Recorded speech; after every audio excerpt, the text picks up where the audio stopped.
Hey guys, it's Cameron with Bandzoogle, and today I'm here to show you all the basics of building your band's website.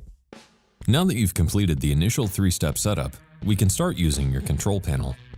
The main sections of the control panel are Edit Content, where you can edit your website's pages and content, Edit Theme, where you can edit your site's theme, fonts, colors, and other design options, Mailing List, where you can view your email subscribers and send mailouts to your fans, Reports, where you can view data on your visitors like their location, what songs they played, and other details. The Community, where you can interact with other Bandzoogle members, get feedback on your tracks, and network. The Help tab, where you can reach out to our support team if you have any questions, need some assistance, or have a suggestion for a new feature. Notifications, where you can view all the latest updates from Bandzoogle. Email, where you can purchase and check your custom band email addresses.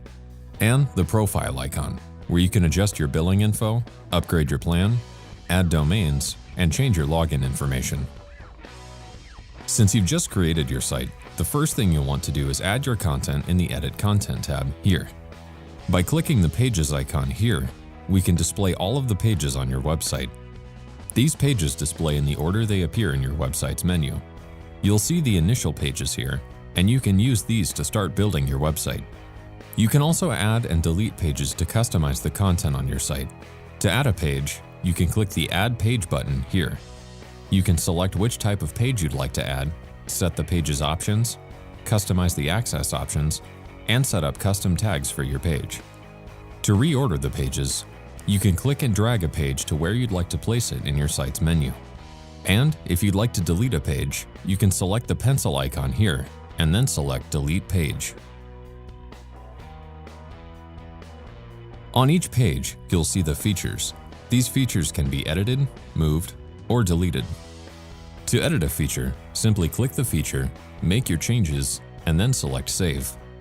To move a feature, you can select the Move option here and then place it on another area of the page. To delete a feature, you can select the Delete icon here. To add a new feature, you can go to the Add Feature button and select the feature you'd like to add. We have a ton of great features for your site that allow you to add text, music, show dates, merch stores, images, and even direct integrations with social media services like Instagram and Twitter. To change the layout of your page, you can hover over the section you'd like to edit and select Edit Columns here. This allows you to choose your section column layout and adjust the features in that section. To move a section, you can hover over the section and select the up or down option, which will move the section on your page. To edit your section's title or other options, you can click the Edit Section button here and adjust that section's settings and background. The Edit Theme tab here allows you to customize your theme and control all of the colors, fonts, and other customization options for your theme. You can change your theme at any time without losing any content on your site. To make changes to your theme, you can scroll through the control list and update the colors of your sections or text, change your fonts, or add your band's logo as your website's title. To learn more about the theme editor features and functions, you can click on the tutorial video here. And that's it for today, so thanks for watching, and we hope you're enjoying your website powered by Bandzoogle.